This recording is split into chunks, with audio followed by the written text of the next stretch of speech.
everyone, welcome back. Today we're going to get started with our new unit, which is developmental psychology.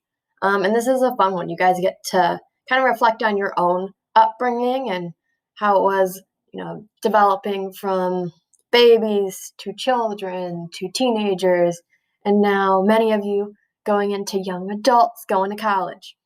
So before we get started, what I want to go over real quick is just some of the feedback that you guys gave on that little e-learning Google form I created.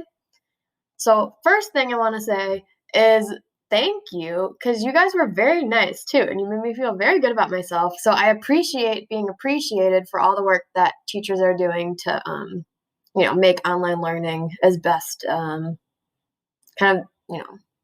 as okay as possible for you guys and make it as engaging as possible. So I appreciate you appreciating me. But just to go over real quick, kind of the feedback that I got and some changes I'll make based on that.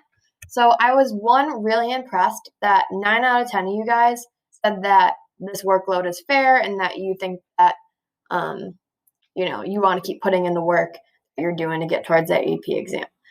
Some people said, oh, my other teachers have cut back a little bit. I'm kind of overwhelmed.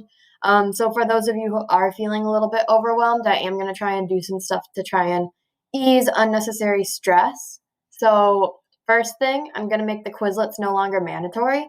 And then just real quick too, developmental psych is our last actual unit that's going to be on the AP exam. So this will be the last unit where we do a vocab packet or anything like that. So Quizlets are no longer going to be mandatory. They're just encouraged. So I think I'll still make one for you guys for that unit because I know some of you guys do find that helpful. But hopefully that alleviates some stress. Second thing, I'm going to keep vocab packets because it's important. Like I said, that third column, all about relating it to you, is going to help you guys remember it and apply it better because all the FRQs are really, really heavily application-based this year. It's important for you guys to be doing that. I'm not going to put a midpoint check anymore. So hopefully that makes it more flexible and alleviates some stress of like, oh, I need to get all this done by Wednesday or whatever. So I'll just have you guys turn that in at the end of the unit, but I won't have a midpoint check. And that'll make my life easier too. But with that, don't actually cause more stress for yourself by waiting to the last minute to do that, because that's going to cause more stress than me taking the midpoint check away. And then fewer formative assignments per class. So I'm really going to try and cut to the point. I like to have you guys engage with one another as much as possible, but also I don't want to overwhelm you guys and add on additional things that, aren't serving the most practical purpose or whatever. So I'm going to try and do fewer formative assignments per class. But with that, make sure that you're putting effort into those intro and closing questions, because those are the ways that I can tell if you understand something or not. So make sure you're putting effort in those. So I'm seeing if you're getting something or not getting something. So what we're going to do, kind of instead of all the little small formative assignments, I'm going to do a summative project throughout the unit. So originally this was probably going to be a formative. That was just a bigger formative. But I think making it a summative will actually help people's grades. So that's going to be the developmental scrapbook. And it'll kind of go along with what you're talking about each day, applying the different developmental theories to your own upbringing. And it'll be fun. You guys get to put pictures together, make it creative.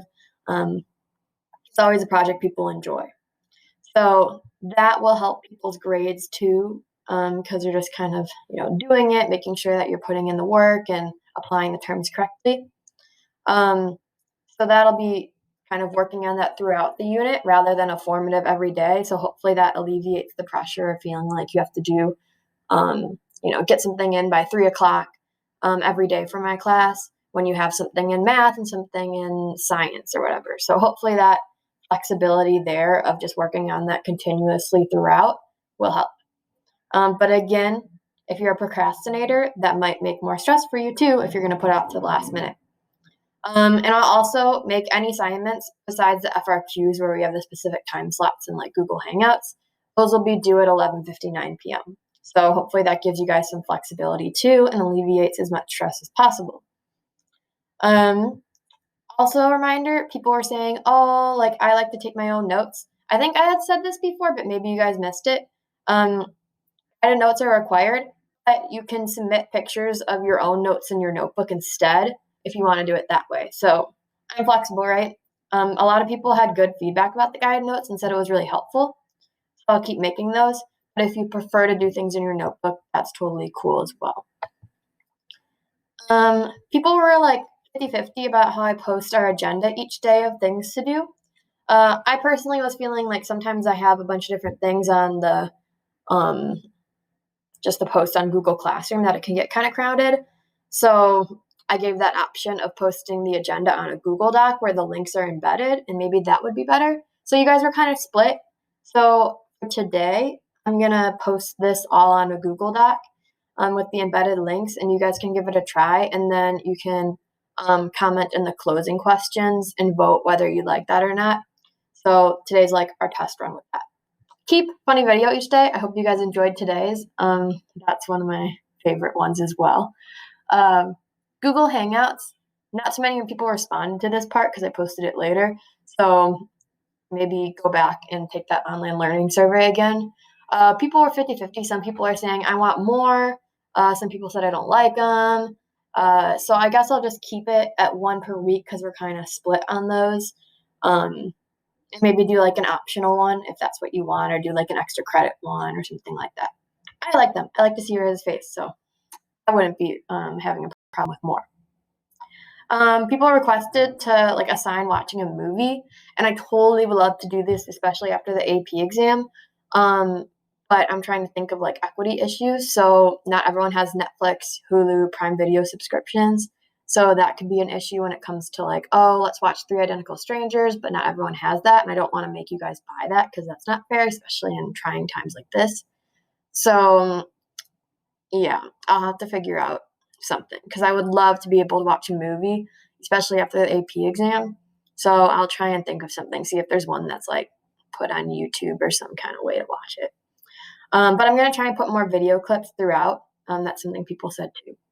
So if you have more feedback, just let me know based on this stuff. I'm happy to make changes and try and make this as good of an experience as possible given the circumstances we're in.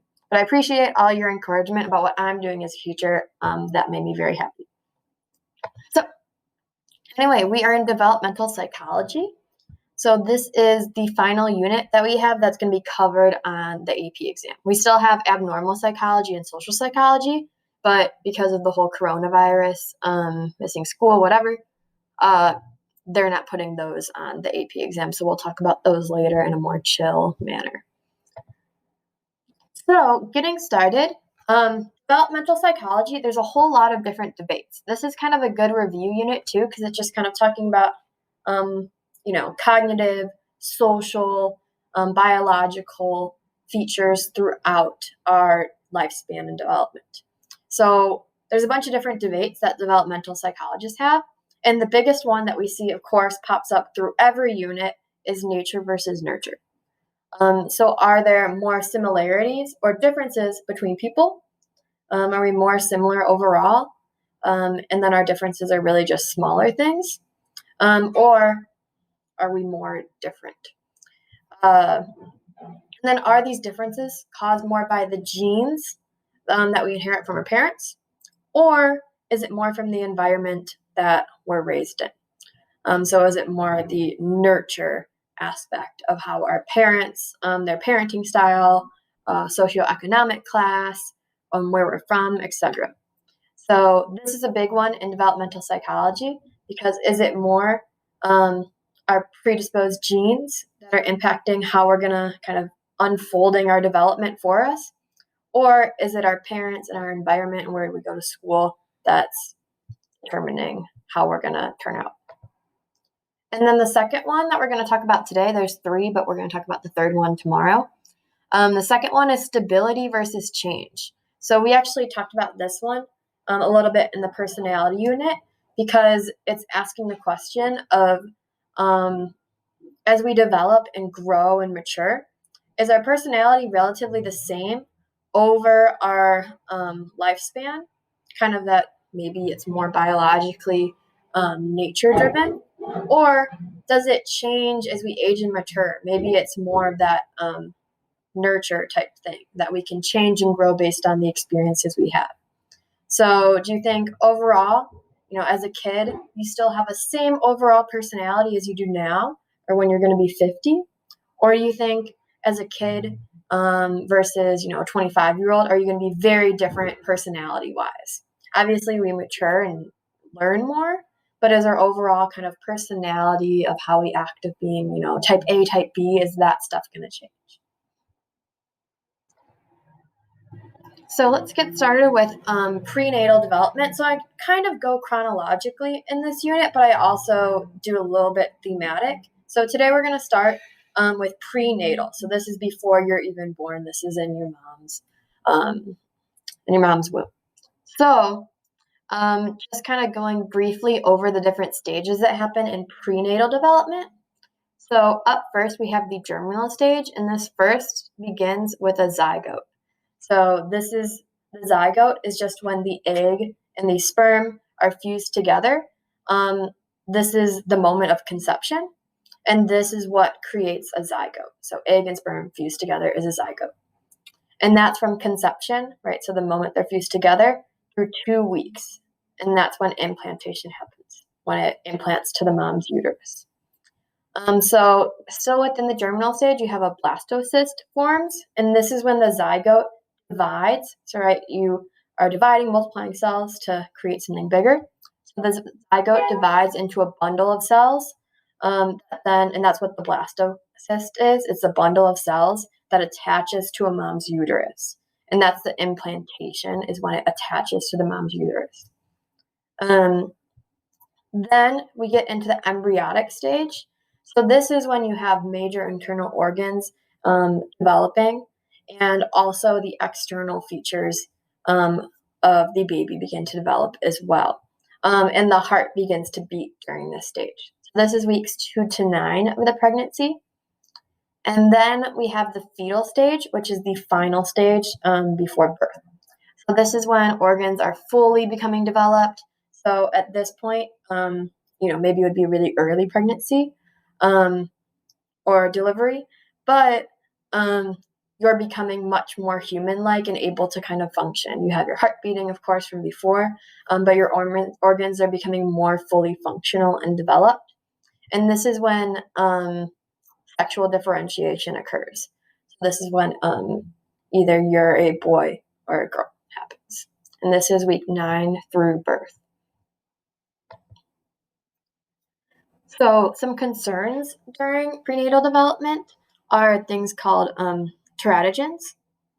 So these are really bad, harmful kind of chemicals or substances that can cause damage to an embryo or fetus during prenatal development. So they can kind of, although we have the barrier that protects us in our mom's womb, sometimes things still can seep in.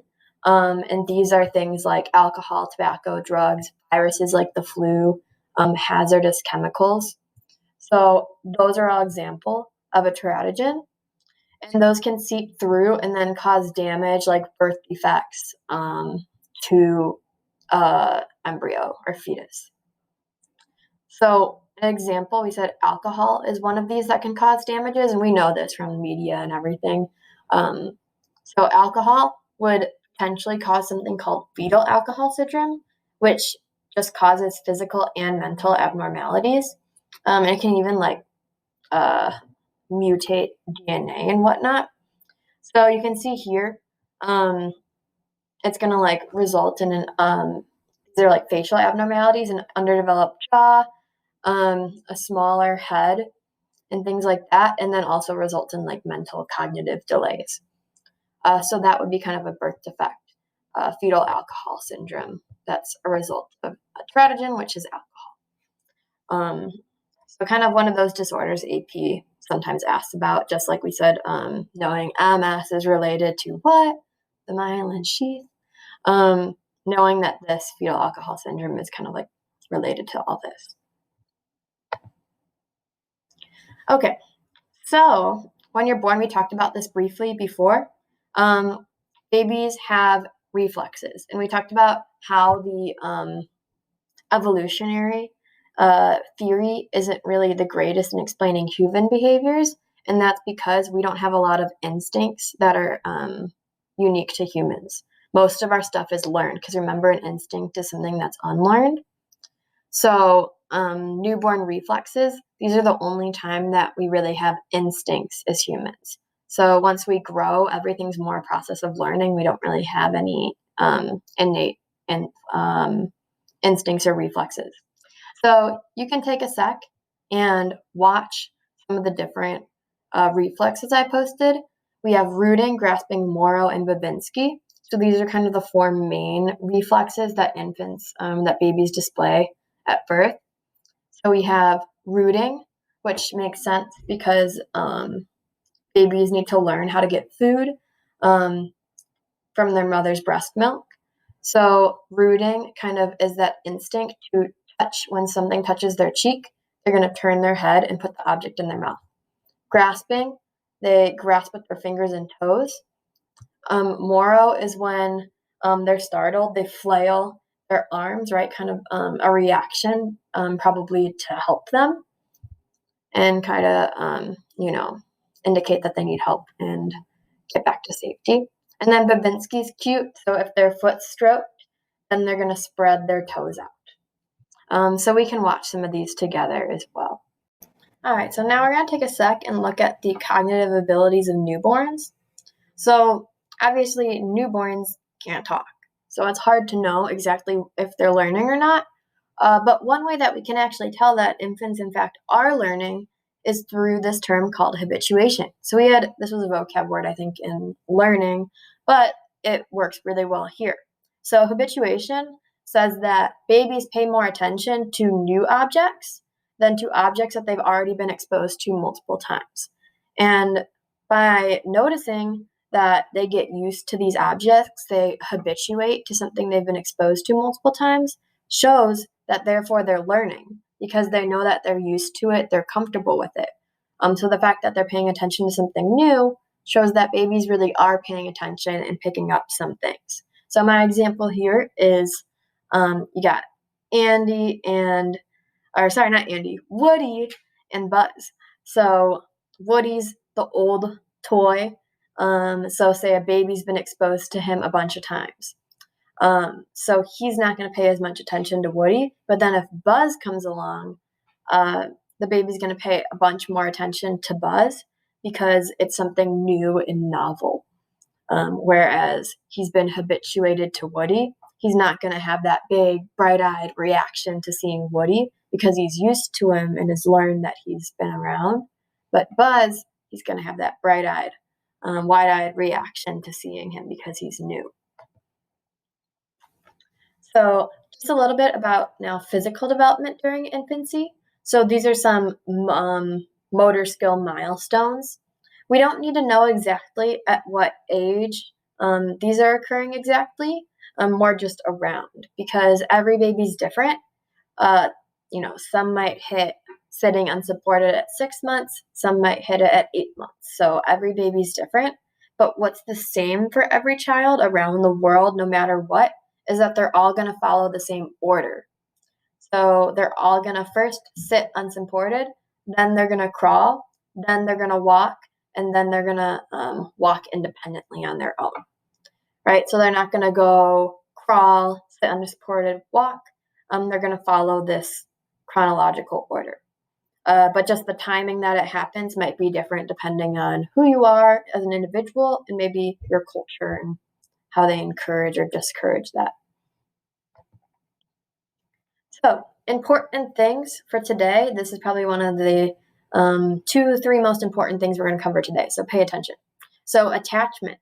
Let's throw it back to our buddy Conrad Lorenz, who we talked about, researched the imprinting of animals like geese, right? So cute. So we saw that imprinting was an instinct that some animals like geese have, where they become attached and form like a complete bond to the very first moving object they see. So in that case, typically a geese would bond to their term of our mother, but because he was researching that. He was the first moving object that they saw. So then they bonded and formed that imprinting to him and followed him around. So humans don't actually imprint, right? We don't become attached to the first thing we see. Maybe that's the doctor, right? We wouldn't become imprinted to the doctor that delivers us. But we do form attachments with people during what we call a sensitive period as newborns and children. So there's things called critical periods in psychology and things called sensitive periods. So sensitive periods are kind of like a time frame in which you're kind of gonna learn a skill. If you don't learn it then, you can still learn it later, but it might be harder. But it's kind of a sensitive period where your prime time to like learn that skill. Critical periods are like either it's do or die. Like either you learn it during this time or you don't. So we talked about actually I'll give the example later on of Jeannie the wild child who was kept in the attic with her parents for a long time, and they never let her go. She was strapped to a height chair and never had the ability to like learn language, to learn how to go to the bathroom and potty train, to walk or anything because she was just strapped to a height chair for years and years and years in this attic. So, an example of a critical period would be for like language skills or something like that. She just never learned that and therefore could never learn it afterwards fully because it was a critical period during which she should have been developing those skills, but she didn't. And then now she'll never be able to really fully learn them again. It was a critical period, whereas a sensitive period, it's just a little bit harder to learn later on, but you can still be able to. So again, he found that attachment, infants form those during a sensitive period where they're kind of in their optimal time to be able to form an attachment to someone. So an attachment, just the definition, is that it's an emotional tie with another person. Right, so we form emotional attachments to people as children. Typically, it's your caregiver, like mom or dad. So famous psychologist, Harry Harlow, he wanted to know what is it that causes infants to become attached to a specific caregiver. So why do we typically, form that attachment with our mom? What is the quality about this person? What's their quality that's drawing you towards this person and forming that attachment bond? So, all right. So Harlow did the famous monkey experiment. So his question that he asked for this, the research question, was what's more important in forming an attachment bond? Is it contact comfort or nourishment? Right? So obviously we need nourishment, food, water, sustenance to survive. But also comfort, while it isn't necessary for survival, still is something that's really important in forming those loving bonds and things, right? We want comfort, even if it's not completely necessary for survival. So which one of these things is more important in forming that attachment bond? So how he set this up in his procedure was he gave the monkeys two mothers. So the first mother we're going to see over here on the left was a bare wire cylinder, so really kind of cold. Didn't really look that much like a monkey mother. And it had a wooden head. Mother 2 was much more lifelike and it was soft and comfortable because it was covered in a terry cloth, and obviously its head looks more like a monkey here. So the two conditions that they used were condition 1, they set it up so the wire mother had a milk bottle and gave the nourishment to the monkey, where the cloth mother didn't. And then the second condition, they reversed it. So now the cloth mother had the food, while the wire mother didn't have anything.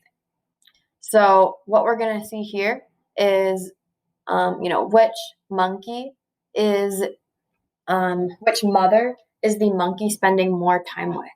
So is it spending more time with the condition 1's what's really important. So is he spending more time with the wire mother that's giving him food because he likes getting food? Or is he spending more time with the cloth mother, even though it's not the one that's giving him that nourishment and food? So that's what they're trying to see. So the results show that the monkeys did prefer the comfortable terry cloth mother even over the wire mother when it gave them food. So even though the wire mother gave them that nourishment that was vital and required, they didn't really care. They would go to it immediately, get the food, run away, and then spend the rest of its time with the cloth mother. So even though the cloth mother didn't have the food, they spent all the time with that cloth mother, with the exception of just getting the necessary food from the wire mother and then moving back. So they love this one. So why? It's because the terry cloth mother is what they'd call a secure base. So it provided the monkey with a sense of comfort and a sense of security, right? So being warm and soft, it kind of had that nurturing aspect, and it made the monkey feel secure and safe. And a really important kind of overarching result of this is that it showed touch is a really important component when it comes to forming attachments. Um, so even more important than nourishment, right? It shows that touch and comfort is what they call contact comfort. It's kind of the primary thing that is driving these monkeys to form an attachment with a certain mother. So relating that to humans, right? We care more about someone who's going to provide us with safety and a sense of security and love, right?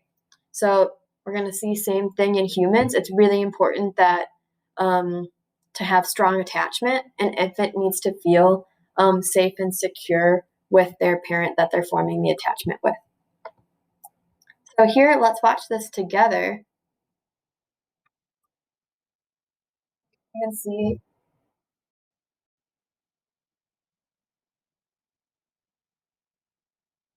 So here, I'll watch through and show. Okay, so we'll watch through the monkey real quick. So they're gonna put the monkey in there, and you're gonna see there's the two mothers. Right, the wire one has the food. On the right is the one that's cloth and comfort. And look, boom, he ate it, and then he just is gonna spend the rest of his time snuggling with that full cloth. Even though it doesn't have food, he's gonna form that attachment bond with it because it's providing him that comfort and security. So he only goes to the other one, even though that cloth mother doesn't have any.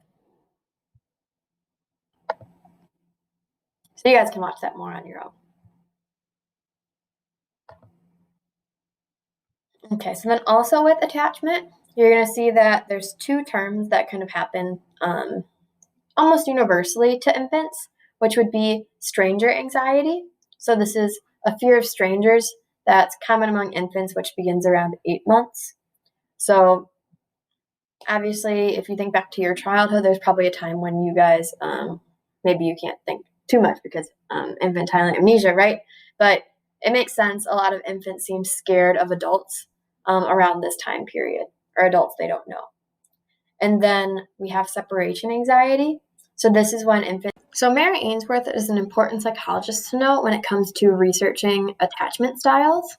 So she proposes that different children have different attachment styles depending on kind of how their upbringing was and how their attachment is with their caregiver. So she sets this up in what's called the strange situation experiment. So how she sets this up, there's kind of 8 steps. So first, there's an infant, and it's going to be in a small, nice little room with some toys, and there's a one-way mirror. So the researcher is on the other side of this mirror, and the researcher can see them, but the child can't see the researcher and doesn't know that they're being watched. So the 8 steps, first, the mother and the infant are in the room together, and the child's encouraged to explore around the room by the mother. Then a stranger comes in, another adult that the child hasn't seen before, and joins the mother and the infant. So they're all 3 together. The stranger's going to try and play with the child a little bit. Then the mother leaves, and the baby and stranger are now alone together. So they're going to see how is the baby reacting when the mother leaves and is left with the baby's left with the stranger. And then the mother returns, and now the stranger leaves.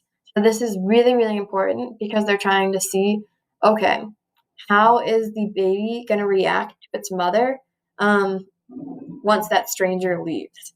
Are they going to show distress? Are they going to be happy to be back with the mother? That's kind of indicating what their attachment style is. So then 6, the mother now leaves again, and now the infant's completely alone. Um, so we see here, this is showing some separation anxiety, right?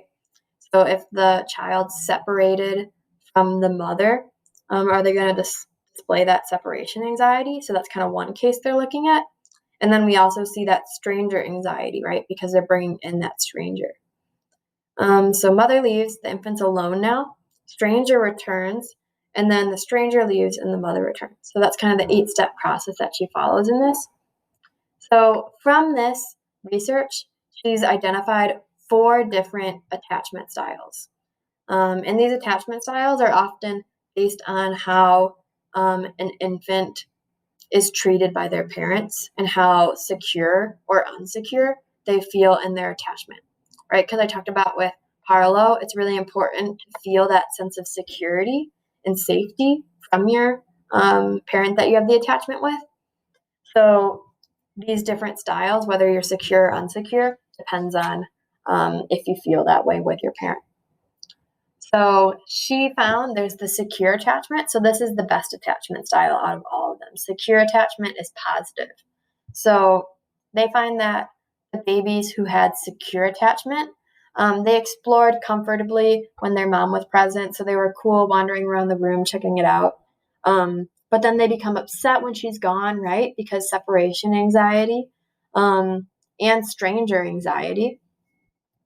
But then they're calm when she returns. They're happy she's back. They aren't mad at her. They just kind of are happy, curl up with her, and are good. So this likely means that the mother's trusting and sensitive to the needs of the child. So it's producing a really secure, positive attachment bond. So likely the mom's trusting, and the child knows that they can come to their mom and have that sense of trust and security and safety. Then we have what's called anxious ambivalent style. So the rest of these are unsecure attachments. So secure is good, and these 2 are kind of negative, unsecure attachments. So we have anxious ambivalent. So when the mom's present, the child's still kind of anxious acting. And then when the mom leaves, they're going to protest excessively. But then she returns, and they're not really comforted by that like the secure child was. They're actually going to be kind of angry towards her and even like pushing her away. They don't want to see her. And this likely means that the mother is inconsistent in their care of giving kind of that trust or is neglectful in meeting their needs. So they don't feel that sense of secure attachment and trust with their mom. And then we have avoidant. So in this one, the child just generally seeks little contact with their mom. So they're kind of avoiding their mom. They don't really want anything to do with her. And they're not going to show distress when she leaves, which is abnormal because most children have that separation anxiety. And that's almost a sign of a secure attachment. So they're not distressed when she leaves. And it's likely that the mother's more distant or disengaged and isn't showing them that, attention and bond that they want.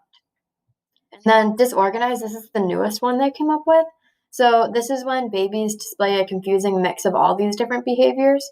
And again, might be linked to inconsistent behavior from their caregivers. So maybe the caregivers one day are very secure and meeting all the needs, attending to the baby when it's crying, very good, very on it. And then the next day they're, negligent, not doing anything for the baby. So they're kind of showing a confusing mix as caregivers, and this results in the children showing a mix of all these different ones. So we can watch this here as well.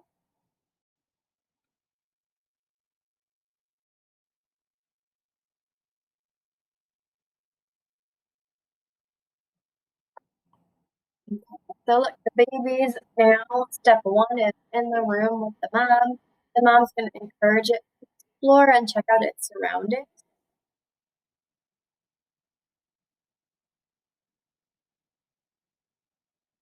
And the mom's encouraging her to explore, check out the room. So this is a secure child. So obviously it seems happy with its mom. It's comfortable right now. It's exploring the room, um, and feels comfortable doing that with the presence, knowing its mom is in its presence and is the secure base to jump back to if needed.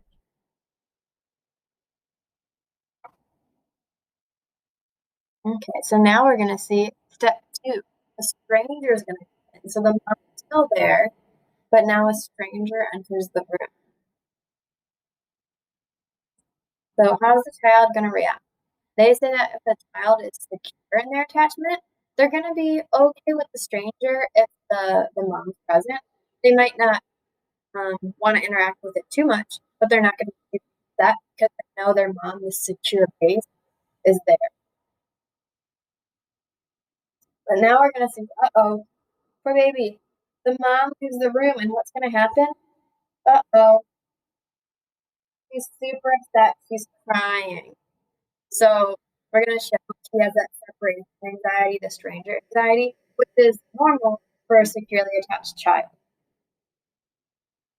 Right? So this is again an example of a securely attached child because now look, she's gonna meet back the mom and she's gonna be comfortable with the mom coming back in. So she's not gonna push off the mom or run away from the mom. She's gonna be the mom coming back in. So again, that's all indicative of uh, a strong, secure attachment. So you guys can watch through that whole video on your own. And then finally, we have three different types of parenting styles that were proposed by a psychologist by the name of Baumrind. And she proposes that there's three different styles of parenting. So there's this is like the Goldilocks scenario. So you have the parent that's too chill. So this would be permissive parenting. So they're too chill, too lax. They let the kids make up the rules. Kids can get away with anything. They're really bad at enforcing the rules and almost are more like a friend to a child than anything. So this is like Regina George's moms and Mean Girls. She goes, I'm not a regular mom. I'm a cool mom. You girls keep me young. So she's letting her get away with anything, right? And then Regina turns into a horrible person, right? So this results typically in a dependent child that has some emotional problems, maybe. So too chill. And then we have on the other extreme, we have authoritarian, in which you're super strict and to the point where it's like too strict, like you're a drill sergeant, where you're just so focused on the rules that you're not really giving any love or support. It's really kind of cold. So you're punishing more than you're rewarding, you're almost cold, and this will result in a child who's more distant and withdrawn, likely. So my example here, I don't know if you guys had seen The Sound of Music, but this is my favorite. I talked about before, my happy movie. So Sound of Music, all these kids, these are his kids. He was like a general. So they're all in uniforms that he made for him, and then he has them stomp down the stairs one by one, left, right, and he has a whistle that he blows, and they have to respond to. And each kid, he has a different whistle for to call them. So that would be authoritarian. He's too strict, like way too extreme. But then Maria comes and saves the day, and they all fall in love, and it's so happy. Then we have authoritative. So this is like the just right. So think Goldilocks and the three beds. One's too hard, one's too soft. This one, authoritative, is just right. So there's not too good of a way to remember these. You just have to kind of memorize authoritative is the positive, happy medium one, and authoritarian is the really, really strict one. So authoritative is when you're a fair parent. So you're not trying to be their best friend and letting them get away with everything, but you're not so strict where you're like cold and unloving. So you're consistent with your standards and discipline. You're not letting them get away with anything and you're enforcing the rules, but you're fair and it's kind of that just right one. So you're still providing them that love and support that they need, in addition to giving them that consistent rules to follow. And this results in the happy, well adjusted child typically. But again, this kind of question of development, just looking back on all these, so are these attachments with parents? Are these different styles? How children are turning out? Is it more a result of the nurture of how the parents are acting towards them? Or is it more a result of the nature of how they're biologically kind of pre programmed to turn out? So, for example, could a person who has a bad parent that's authoritarian still turn out to be happy and well adjusted? So, are these always true? Is it more nature or nurture? Kind of shows that question that we looked at throughout the day. So, you guys can think about that as well. So, what I want you guys to do for your closing questions is to think of your own examples. Oh, yeah, for authoritative, I put Jack Pearson and Rebecca Pearson for This Is Us because they're enforcing the rules, but they're also loving. Great family. So, for your closing questions, I want you guys to go ahead and come up with some different examples from movies, TV shows, books that you watch of each parenting style. So try to choose ones that aren't mine. Come up with your own that work for you too. All right. So our homework for today, like I said, I'm trying to give us less formative work. So you can just get started on looking at the developmental scrapbook project that I posted, and then read mods 46 through 47 and complete your vocab. And then we have a Google Hangout Thursday. And what you guys are doing for that Google Hangout is you're going to be signing up to do show and tell, to show a toy that represents a certain stage in Piaget's cognitive development that we're going to talk about tomorrow. So it'll make sense tomorrow. And then you can, again, just sign up for that Google Hangout. All right. Rock on, you guys. Have a nice